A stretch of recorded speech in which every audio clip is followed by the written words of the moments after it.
record. 3, 2, 1, go. Hello. This is Ignacy and Portal Games. And this is the Podfather of Gaming, Stephen Bonacore. You are listening to Board Games Insider, episode 230, and we're recording this on March 14th, 2022. Hey, that's Pi Day 314. Board Games Insider is a proud member of the Dice Tower Network. And as I just mentioned, we're recording this on March 14th, 314. That is Pi Day. Tom Vassell is like the biggest fan of pies. So is this also Tom Vassell Day? OMG, Tom has his own day of the year. I've been foiled again by Tom Vassell. And to make it even more silly, the way in English you spell the word pies, the same letters in Polish is pies, and it means dog. Pies is dog? In Polish. Oh, that's awesome. So it's okay. So Tom is also has dog day. Tom's a dog. Oh, this Welcome is so to our silly. silly podcast. Welcome to the silly podcast. Ignacy, make it serious now for us. What's going on over there at Portal Games? Oh, I wish I can do the voices like you, because now I'm talking about the Batman, and we all know that Batman has this special voice. Batman pre-orders are open. The thing that I was waiting for so long, working on this game last year, we announced it this year finally, and now in March finally we were able to open the pre-orders. We opened the pre-orders on the day when the movie was scheduled on the March 4th. Nice. I invited the whole company again for the private screening for the movie. So once again we had a treat. It was a good day because everything was scheduled in the office, in the social media, on the website, that everything has to be ready to the start. And then we went to the cinema, and when we were watching the movie, smart computers started the whole pre-orders. So guys, if you like Batman comics, if you like Batman movies, if you like dark stories, Batman Everybody Lies is a detective game. And I'm very, very proud that I saw, I don't know if you saw the movie, but I guess you at least saw some reviews. This is the first Batman movie that is about detective, like he's solving the case. Oh, that's so great. He's punching some faces, obviously, but mostly he's doing investigative work, because reminder to everyone, DC is detective comics. This is how it all started. And now I'm so proud that Portal Games is releasing this detective game. So once again, there's no miniatures, there's no plastic, there's no rolling dice. There is investigation. This is deduction game. So Batman Everybody Lies on pre-order. If you pre-order from our website, you will get some additional bonuses. As always, we have some amazing stuff as a gifts for you. But the main message, if you like Batman, if you like Gotham, if you want to be detective in a Gotham, this is a game for you. Batman Everybody Lies on pre-order, and the game will be released very, very soon. It is already produced. It is already on the ship to America. So before summer, we are going to be in Gotham with your friends. I am Batman. How's that? That was pretty good. Pretty good. My brag of the week. In most cases, these are some silly announcements. Today, I want to be serious, and I want to really, really brag, maybe not about myself, but about the community I'm with. Here in Poland, we had a charity auction to raise money for Ukrainians. And this charity auction was done by geeks, like all the fans of role-playing games and board games and science fiction, like all our geeks fair, our people. Were raising money for the past 2 weeks, and be with me, because we raised over 500,000 Polish zlotych. 500,000. That's about $3.35, right? It's a lot of money. This is a lot of money, and I want to thank all the geeks thank you, in Ignacy. Poland, and of course, the main message is for all of you guys. Like geeks are the cool people. We care. We want all to be these good guys. You have my sword and my axe and my bow, and we know all these words, and this is how we live. And paladins and all these good knights fighting the evil Mordor. And this is the moment when not only we are reading these comic books, not only we are reading these novels, not only watching movies, but the geeks in Poland raised over 500,000 Polish zlotych to help Ukraine, and I wanted to give a shout out to them. And I spent some money too on these auctions to help Ukrainians, and this is amazing news. And such a news not always get some press releases, and maybe they should to show how big hearts there are among geeks. Fantastic. My pre-orders and my street days, Gutenberg on the pre-order, very, very soon will be released. And as mentioned, Batman on pre-order. So check out portalgamesus.com and see our offers. And what's happening at HQ. First of all, I don't have a heating. What I'm missing here in this office? You're missing the heat. You're missing your heating system has broken down. And so the whole company is freezing today. So this podcast will be very, very short. I have to record it and I go home to have some coffee and hot tea. But on a more serious note, this week, we are sending final files for the sequel for the Dune to Legendary for the approvals. So the approvals process will start. It is always quite an adventure to have everything approved by the licensee, but we hope we have amazing, once again, artwork and design and the story. So the approvals will start the next week. And if you want to know more about the Batman Everybody Lies, visit Portal Games website, because I wrote 9 game design journals, 9 articles in which I explain the new rules in the game, how the game differs from Detective, what interesting new elements of the mechanism I designed for this particular game to make it feel like in Gotham. So check out Portal Games website to read all these articles, and you will love what we have for the Batman fans. And this is what's happening. So the temperature is low, but the energy is here. I guess in Florida, the temperature is high. How's your energy? How's my energy? How's my heating, cooling, or just my personal energy? What are we talking about? I guess that you don't need the heating, that's for sure, in Florida. The funny thing is, yesterday, it's been actually a little cool, but not compared to you guys. I mean, it was a little cool over the last couple of days, but it's beautiful weather now, and the whole week is going to be fantastic here. And what's really interesting about what's going on here is that this is going to be, this week, the next 5 days. We're recording this on a Monday, which is odd for us, but from Monday to Friday, this is going to be probably the biggest gaming week for me of the year. Maybe if I get to the WBC, that would be bigger.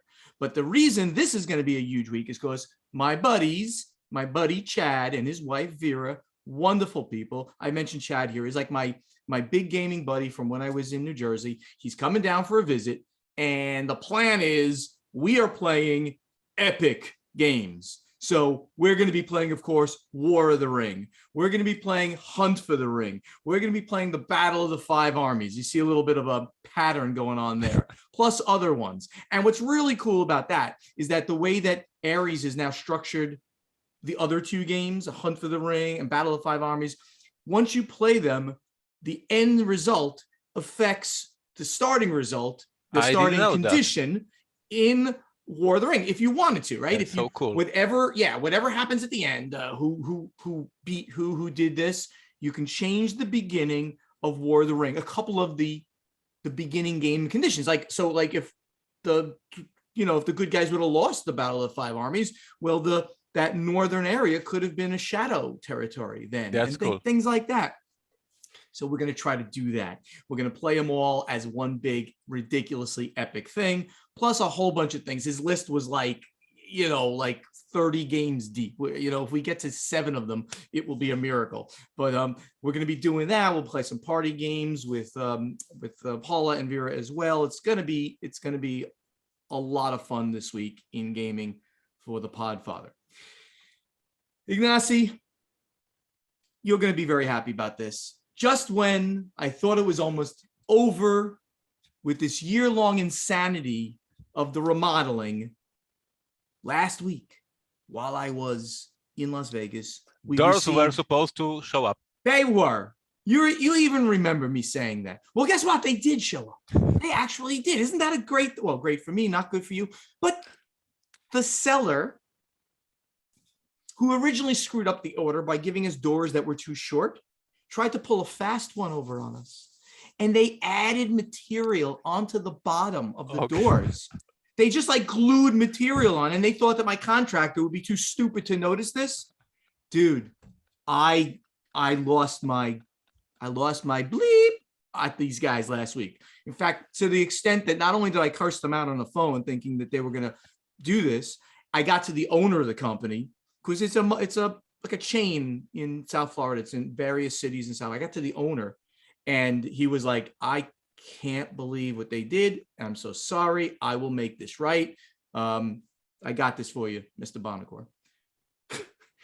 So that was literally on Friday when I spoke to him again. And by today, I'm supposed to find out when the new, not used doors, but the new doors are coming, and allegedly it's coming very soon. But I'm like, did you tell him that you are an influential podcaster and the next time they screw up, you will tell the name of the company and they are out of the business? I told him, I actually did. I actually threatened to go to the Florida, Better Business Bureau and the Florida licensing bureau, and get their licenses yanked for this kind of crap. But I believe in redemption. So hopefully I'll get, but it's just crazy. It's like one crazy thing after another is going on, all joking aside. I mean, you don't treat customers like this, right? If you imagine if you sent your customer like used parts and, they said that it was wrong, and then you sent them wrong parts again that you knew that they were going to be wrong, that you like doctored up. It's like, oh my God, just crazy. Unbelievable. Anyway, this is going to be an amazing week with my friends here, with gaming, with some barbecuing and going in the pool. Going to be so much fun. After that, 2 weeks later, I'll be on another cruise. Just Paula and I going on a cruise on the Wonder of the Seas, the new biggest ship in the world. I can't wait. And then we get to the gathering of friends in April. So I look forward to seeing bunches of people going forward into 2022. In the meantime, the event deck. So Ignacy, the first thing you put here in the event deck was that monumental notice that BGG put out. We don't even have an article to reference, but it's just something to talk about. Board Game Geek hit its 3 millionth user over the last week or so ago. That's phenomenal. 3 million people now have registered themselves on Board Game Geek. And there is many people who will say, hey, how many of them are active? And I will say, let's think how many people bought Ticket to Ride and never have no clue about Board Game Geek. Like those who created the account is just a small part of actual gamers who are just using our hobby as entertainment. So 3 million users means like 30 million gamers. Like we don't know, but it's just a friction of the real people who are playing Ticket to Ride, playing Catan, playing Pandemic, playing all these games. And as we say over and over, we are hitting mass market. We are hitting the perception of the average people that board games are cool. And it's an interesting comment that you're making. Like, yeah, it's a fraction, right, of really the total number of board gamers out there. And I can even give you a little bit of insight into that, because back in New Jersey, right, I had a fairly large board gaming group, right? I had people coming over every Tuesday night, and it would range from like a half a dozen to 12 or more people that show up every Tuesday night at my house. Plus I ran much bigger game days as well at my house. And even though I was a big part of the industry, so many of them would have no idea about the games coming out, about the companies that were in the industry. They used to just ask me random questions that you would think like your mother would ask you, because they were naive questions. They did not understand what was going on in the industry. They were just gamers. So they played with me. They played in their own groups, their own stuff. So yeah, your point is very well taken. 3 million users on Board Game Geek could easily represent 30 million active board gamers around the world. Yep. Pretty amazing. The next thing you mentioned here is that there was a Game of the Year awarded in Cannes, France, right? And that's where they give out also awards for films and things like that, but they've got a big convention that goes on there. And Seven Wonders Architects wins the 2022 As Dior Board Game Award. Dune Imperium wins the Expert Award. So I guess they have, similar to the Spiel des Jahres, they've got a lighter weight version for the Game of the Year, and they've got the Expert game, and they call that one Dune Imperium. Ignacy, any other comments on this award and its importance in the industry? Just the reminder, as we talk about this every single year, but we have new listeners every year, so we need to recap some basic information.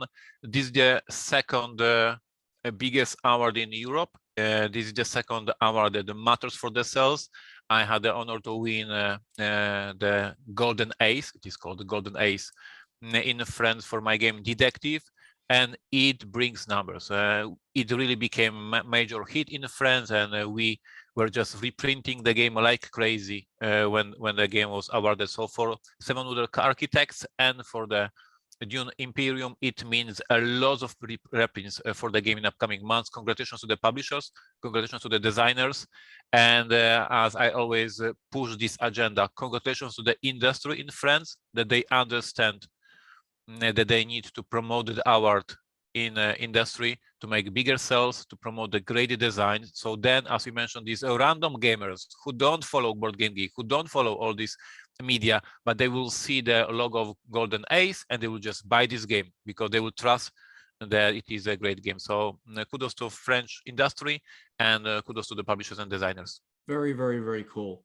So we have now the top 10 hobby board games and hobby card and dice games that came out in the fall of 2021, as reported by ICV2. We're going to talk about the card and dice games first. And this list is not too different than what one would think it is, I think, right? So number one was Codenames. What a shock.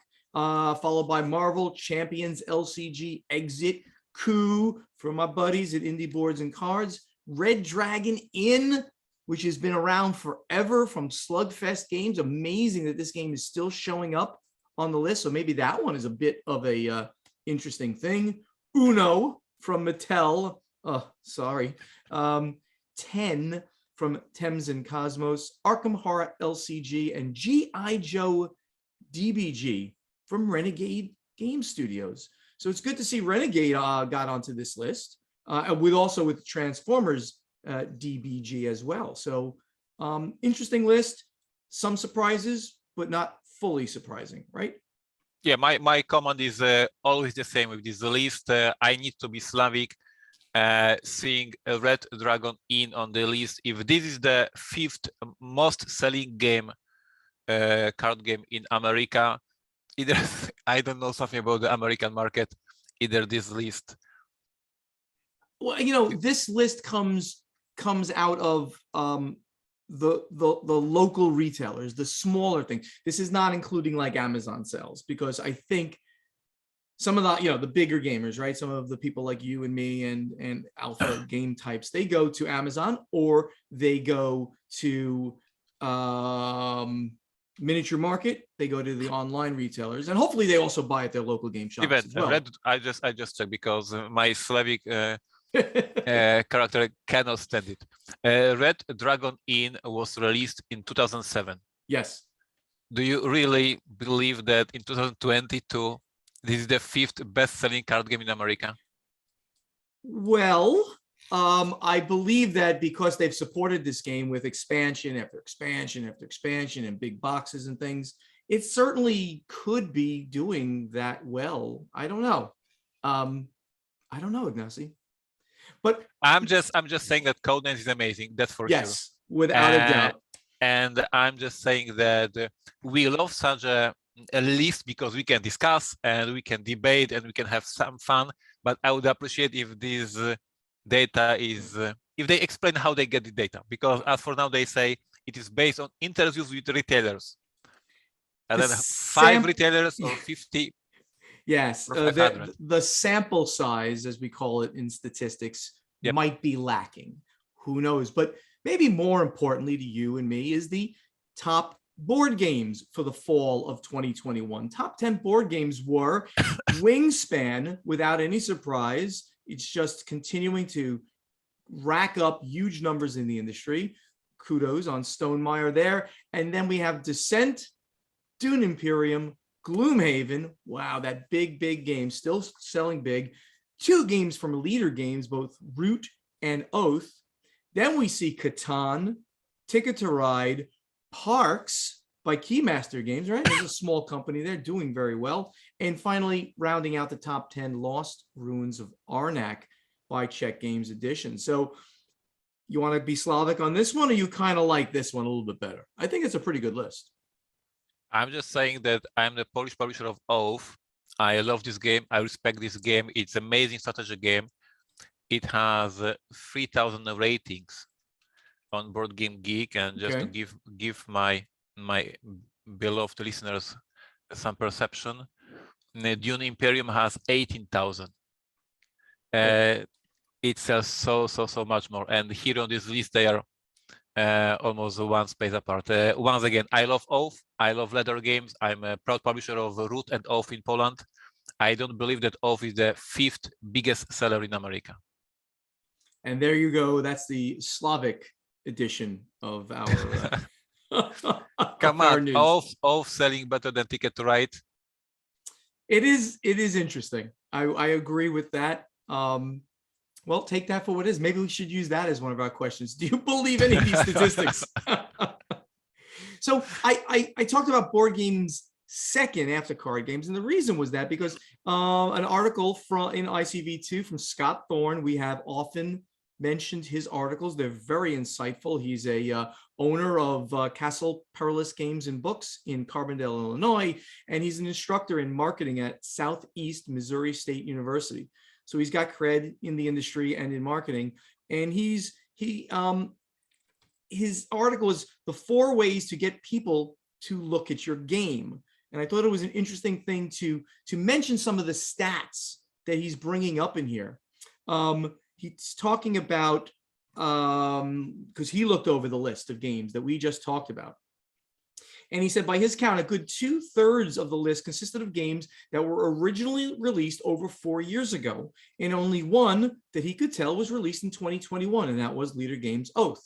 Catan, which came in number 7 on the list, originally released in 1996, and Ticket to Ride, which clocked in at 8, hit store shelves in 2004.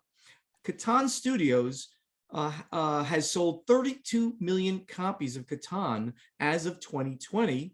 And as of the same date, the US had over 320 million people, indicating that there are still a lot of people who have not purchased a copy of this game yet. Meanwhile, Ticket to Ride has sold 8 million copies since its release. At least these are the stats that he's finding. I'm not sure how he found those numbers, but they're very interesting numbers that I wanted to bring up about. Now, compared to those numbers, both of those games are just minor compared to like Monopoly, which has sold 275 million copies since its release back in 1930. And despite the number of copies that show up every year at yard sales, the price from $1 to $5, Monopoly still sells steadily. Both Ticket to Ride and Catan have a long way to go to catch up. He postulates that there are 4 ways for games to rise above at any given time. One of them is observability, where people keep seeing your product and seeing your product and seeing your product. Compatibility, when more similar games show up that are similar to other games, then you'll get people thinking about your game. Trialability, it's easier to try to put out a game that's more easier when you try out a game for a customer there to want to go buy your game, like with a freemium model that's partly free and then you go buy, or so you've given out some free copies. And then competitive advantage, this is what is different about your game and what makes it better than games that are similar. So Ignacy, I kind of like the idea of what he's bringing out here. It's very hard for a new publisher or smaller publishers to hit on all of these cylinders, but certainly some of the second tier, as we like to say, the non, of course, Hasbro, the non, of course, Asmodee companies have succeeded in getting their games out there, and they might have done some of these things with observability, compatibility, trialability, and competitive advantage. What do you think? Yeah, this is this amazing piece, and I would even go back to Asmodee, because what we see in the past 4 or 5 years, when Asmodee is releasing just a new version of Ticket to Ride, just new version of Pandemic, just new version of their best-selling titles, but it's exactly for this formula that we are talking, that so many people saw Ticket to Ride Europe and so many people saw Ticket to Ride the USA, so they want now to buy Ticket to Ride Denmark, or Ticket to Ride New York. And absolutely great list for us, for the smaller publishers. We always say that in Q4 we sell only the games that are long in the catalog and respected by the players, and this is also because of these 4 features. And I will sell a ton of Detective in a Q4 because so many people heard about this game, and because I'm selling Detective, I will also sell Batman Detective, because people will say, oh, this is like a detective, but this is a Batman, so I will take it. So this is exactly the formula that the publishers try to leverage and build their catalog. And we see in Asmodee catalog, it works. It really does. Right. Very, very good. So I bring up the next one. We normally don't talk about individual game releases, but when they are important or epic or, well, loved by the Podfather, I like to talk about them. And this one is that Avalon Hill is returning to the House on the Hill. Betrayal at House on the Hill, 3rd edition is coming. To read the release, they've announced this game designed by Bruce Glasgow, which is currently on pre-order for consumers at Hasbro Pulse. That's kind of like their Kickstarter that they have done in the past, but this one is simply a pre-order. You can go pre-order it, and it's going to be released in August. So like the earlier versions, Betrayal House on the Hill 3rd edition is a semi-cooperative game in which players explore a mysterious abandoned house in hopes of solving its mysteries. But during the course of the game, one player may be called upon to betray the others, acting like a traitor and seeking to undo their efforts. Ignacy, you're familiar with this game, of course, right? I never played it, but Really? I'm familiar, of course, with the concept and I know the game, but I never played it. No. Okay, this is one of my favorite games, not because the mechanics are wonderful, because some of this game is like broken, literally broken. That if certain things happen, the game breaks down and it gets wonky and it doesn't really work. This game is great because Mr. Rob W, I'm sorry what my co-host said. The game is brilliant and he's wrong. No, and Rob will agree with that.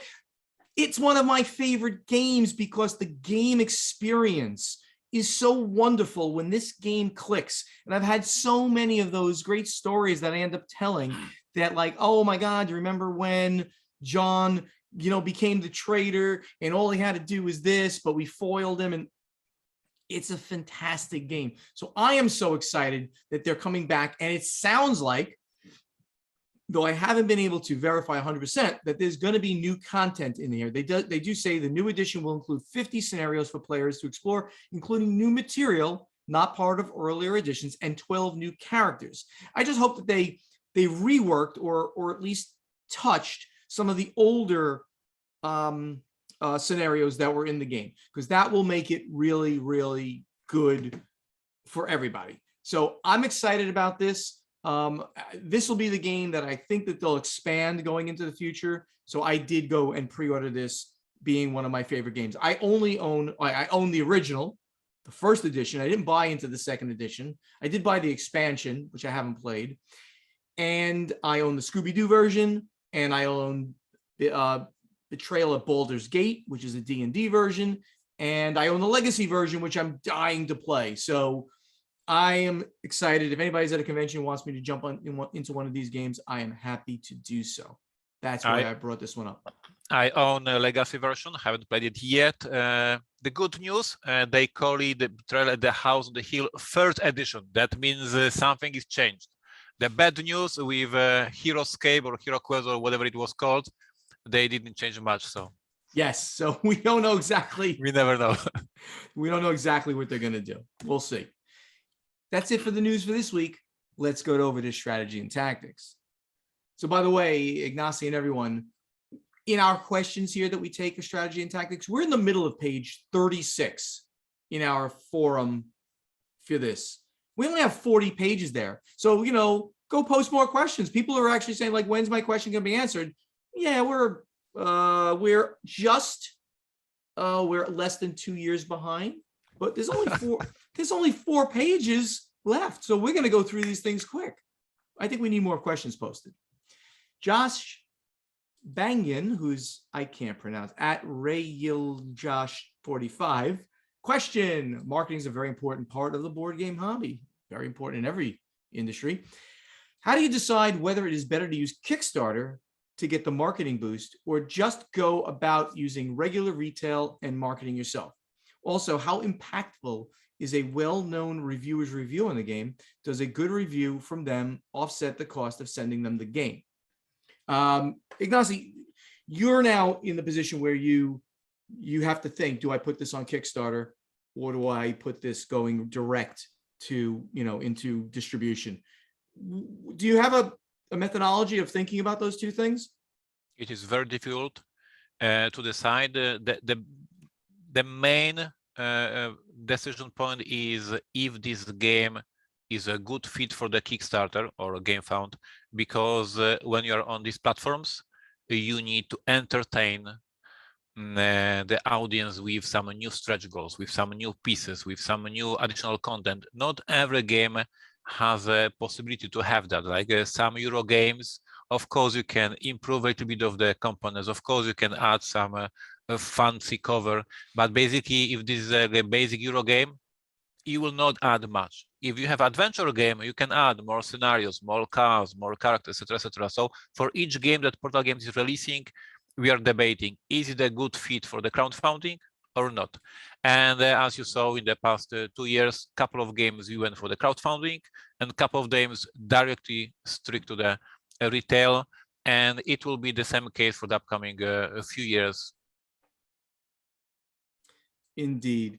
And do you think, obviously when we send games out to reviewers, we do that because we just want people to be talking about the game. We don't look at a cost benefit analysis. It's always a benefit to get somebody to talk about your game out there in the mass market. So the bigger players, better, but anybody who's talking about your game is going to be a good thing for you. Don't you agree? Yeah, yes, and this is a part of the culture of the crowdfunding. Like if you have a page, if you have this project, if you don't have any reviewer talking about this game, if you have no of these videos presenting the game, you look suspicious. Like, let's face it, this game is not yet released.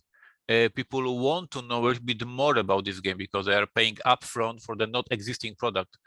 So the part of the culture of crowdfunding is that there has to be on this crowdfunding page some videos with people the customers trust, reviewers, talking about the game. So of course, depending on your budget, you will have more or less of these videos, because it is not only to cost to pay for the review, for the preview, but it's cost for producing these samples. These are very expensive things because you are printing them in a very low quantity. But you need to invest this money, otherwise your crowdfunding campaign will be looking very, very weird. Right, exactly. Ryan Hanley, who's ex-Argo, he says, sorry you didn't win the Golden Geek, but it would seem two non-native English speakers have a bit of an uphill battle for an English award. Thank you, Ryan. It's so nice of you. Question: if you could appear as a promo in any game, which one? I was thinking about this, and first I went with the game I absolutely love, like Bonanza, and be some silly bunny in the game. But then I thought, no, there's so many Star Wars game. I want to be part of the Star Wars universe. So if I have a choice, I would reach Asmodee and tell them, hey guys, you need Ignacy promo in this Star Wars game.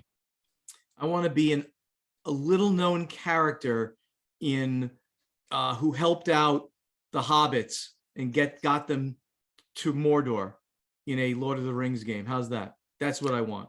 That sounds good. And when I was thinking, I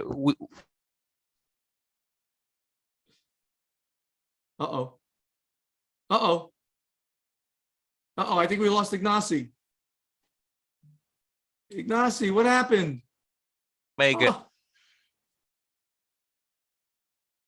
Ignacy, you're frozen. I cannot hear you. I missed everything you said. Can you hear me?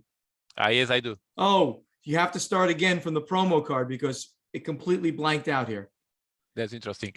I said that we don't have a chance to have a Steven promo on Star Wars or Steven promo on Lord of the Rings.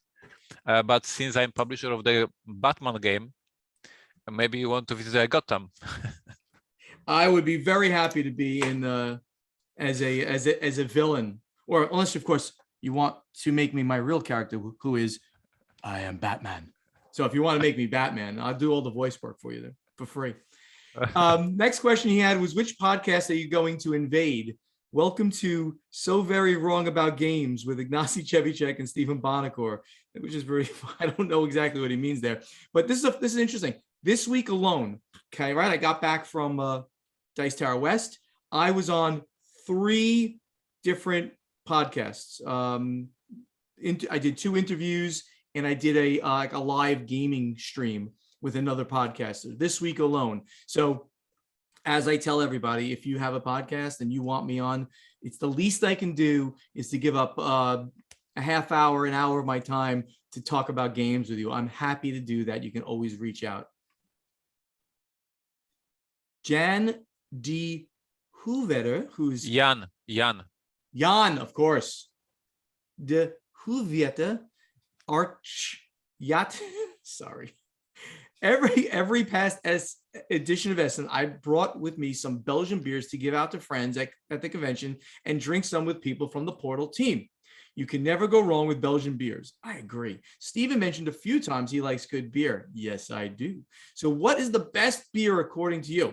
If not a Belgian one, follow-up question, what is the best Belgian beer you have had? As for Ignacy, I know tea is your go-to, but is there any beer that you do like? Well, we know Ignacy does not drink, so he cannot answer that, though Mary will drink beers with me all the time.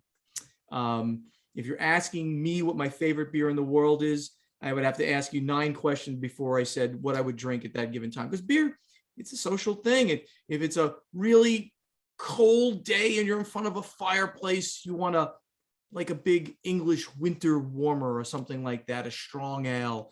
If it's a light summer day here in Florida, a wheat beer is great. So I don't have a favorite beer. I have favorite conditions to have beers. But if you want to pin me down to a great Belgian beer, I'm going to pronounce it wrong. And I think it's Belgium. It's certainly, I'm pretty sure it's an Abbey ale, one of the monks beers out there.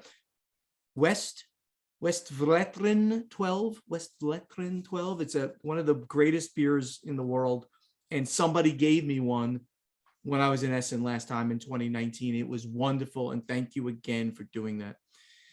Ignacy, huge respect that you remember this very awkward name. It's like, and then I pronounce it as badly as possible. So let's get over to our play testing segment. So Ignacy, last week you asked the question, and that was, can you name a board game that you've owned, sold, and now regret selling it because the game is out of print? You remember asking that question? It was a while ago.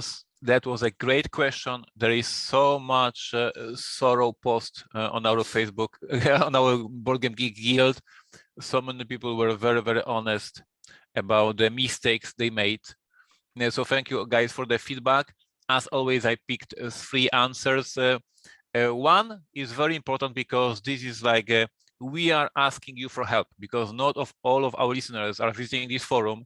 So not of you saw this post. So I'm going to read it aloud because maybe we can help our listener, Christopher Brem. And he said, Pieces of 8, a game that my mom played as a kid, and she played it with us when we were kids. Somehow our family lost it during family moves. I wish I could find a copy. So guys, if any one of you have in your collection a game called Pieces of 8, you make Christopher a very, very happy person. Please reach him through the forums, and maybe we all together can find one copy of Pieces of 8 for Christopher. The other answer that was very funny for me was, again, one of our listeners complaining on his mom. And he says, it is Nick, he said, nothing in the recent years, but I'm still sore that my mom sold this at family garage sale when I was a kid. And he lists Fireball Island, Thunder Road, and Key to the Kingdom. Moms, don't do it to your kids. Don't sell out the toys.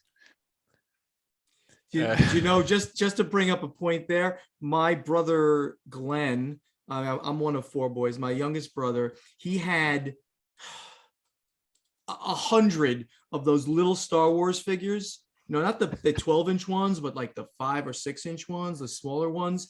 He had 100 of them, and my mother got rid of them all, and they'd be worth thousands of dollars, I think, at this point. But she just got rid of them. I guess just never know. I mean, moms, don't do it. And the last answer I picked is from Paul, and Paul says, a few years ago I sold a pre-ordered edition of 51st State that I regretted. A publisher's friend was able to handle that for me though. Paul and all our listeners, don't get rid of games designed by Ignacy Trzewiczek. That's true. That's true.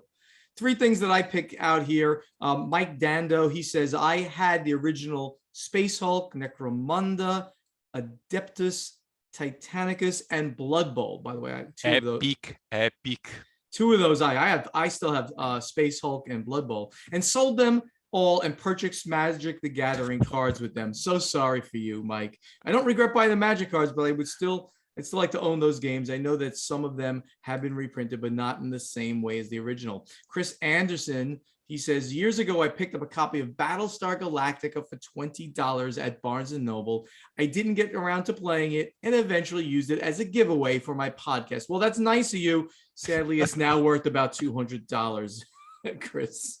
If it's in shrink, it's worth a lot more.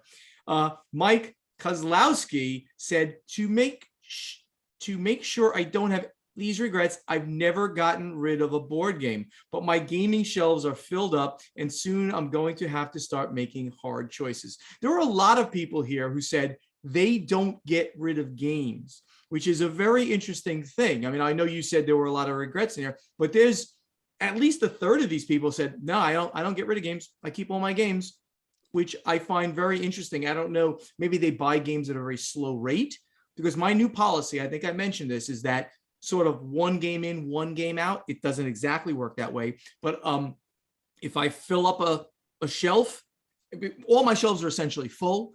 Once I bring something in that is going to create a new shelf that's full, I get rid of those games. I put them in a box and I'm going to give them away. I'm going to bring them to the Dice Tower retreat. They're going to sit on the prize table. I'm getting rid of them. I gave away hundreds of games in my last purge. None of them, some of them were really good, but 90% of them were not, so I gave them to a guy who bought my game table and he's very happy with them, I guess. So good for him. Steven, we need to ask this question in 5 years again and see if they are still saying they are not getting rid of the games. Like, how long can they hold on? That's true. That's true. I think you should pass them down to new gamers. In the meantime, Ignacy, we have a new question for everybody today, right? We now are going to ask you, this is my question this week, will you be saying hello to Steven or Ignacy at any of the major cons in 2022? So that means that, are you going to any major cons in 2022? And as loyal listeners of Board Games Insider, will you ensure that you find Ignacy and the Podfather and say hello?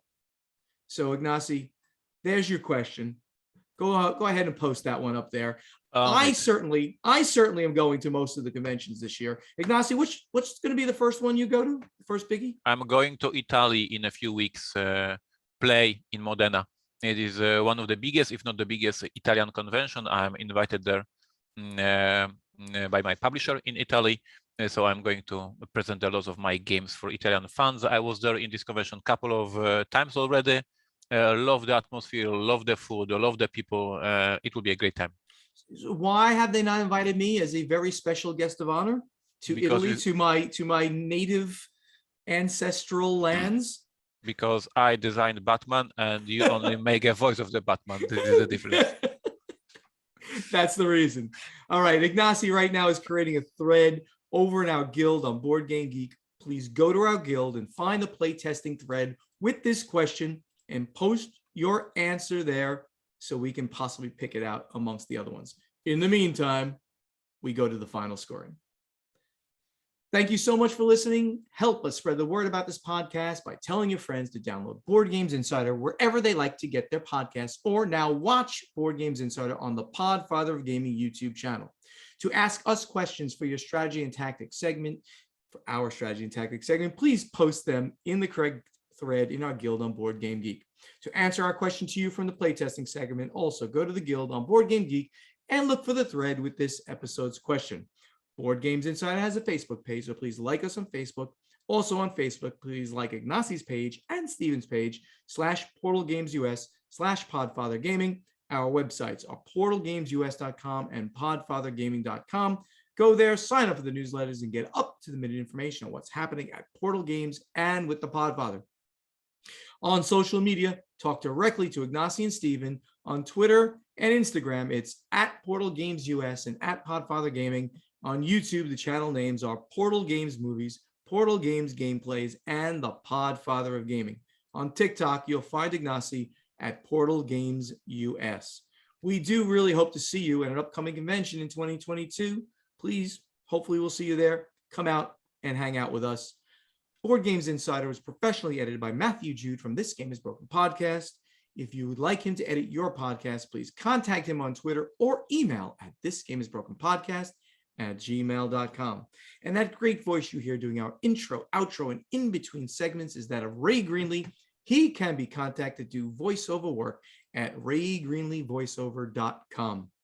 Ignacy, I see that you just have put something here at the bottom. What do you want to talk about right now to close out the show? We just announced a brand new game. I will discuss it in the next episode, but if you cannot wait for the next episode, go to portalgamesus.com and learn about this brand new amazing 4X game that we just announced. It will be released in this year by Portal Games. So yeah, we are still in the PortalCon vibe, and every Monday have some great surprises for our fans. You're not even going to give them the name of it. They've got to go over to portalgamesus.com to see what the name is. This is like in a good game book. You have two options: either wait 1 week for the next episode or go to portalgamesus.com. That's great. Excellent, excellent, excellent. Well, with that, everybody, thank you so much for listening or watching us. This was episode 230. We'll see you next week. Thank you.